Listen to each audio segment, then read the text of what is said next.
Buttercup Bree was a particularly thoughtful little girl. Her favourite thing in all the world was to pull and pluck and twist and twirl. Flowers in her path she'd claim and make a pretty daisy chain. She took them to the playground where she hoped the children liked to share. But the playground had been left for years, no thought for all its whoops and cheers. Where once the children slid and swung, the slide now sneered, the swing just hung. Buttercup looked from there to here. Maybe daisy chains would bring some cheer. She gave some flowers to the slide, and just like that, it seemed to smile. But jealous eyes were close at hand, bullies with a nasty plan. The bullies formed a ring of spite and crowded in with dark delight. They took the chain, wound it round, and held poor Buttercup to the ground. They took her picture, laughed with glee, and pinned it to the nearest tree.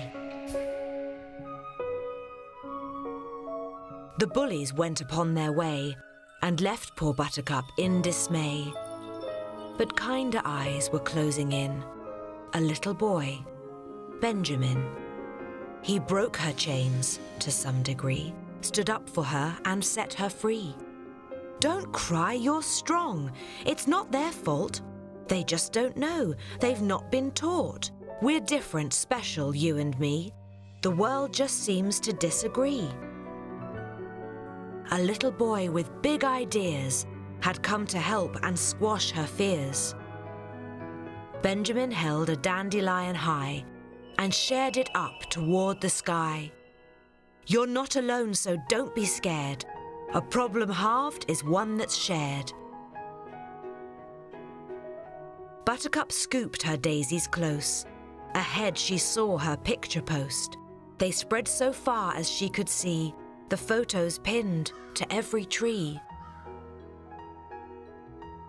Buttercup and Benjamin went in the wood, took down the photos as best they could. The following day, Buttercup had a great idea. Share love with the playground that wallowed in fear. She'd show the bullies what sharing can do and help them see the world as new. At the playground, Buttercup stitched and strung. Her daisy chains would fix the fun. She fixed the roundabout, swing and beams. Her flowers made a place for dreams. Yet the bullies formed a ring of shame. They did not like her silly games. But as they brought their arms to bear, Buttercup met them with her stare. Don't follow those that break the rules. You'll only make a chain of fools. Sharing isn't meant to hurt. It's meant to help, not dish the dirt. They took a moment, looked around, then saw how Buttercup fixed the ground. There's room enough for all of us. So grow up, play, don't make a fuss. I have more daisies for us to weave. I'll show you how, then you'll believe. Pinch one, push one, don't poke fun. Join together, then two become one. The bullies felt a sting of shame and asked if they could join the game. Daisy chains for all to see, sharing love that Buttercup Bree. And just who Buttercup wished for most, her friend who stopped that awful post. Benjamin appeared. He touched her face. Just look at how you've changed this place.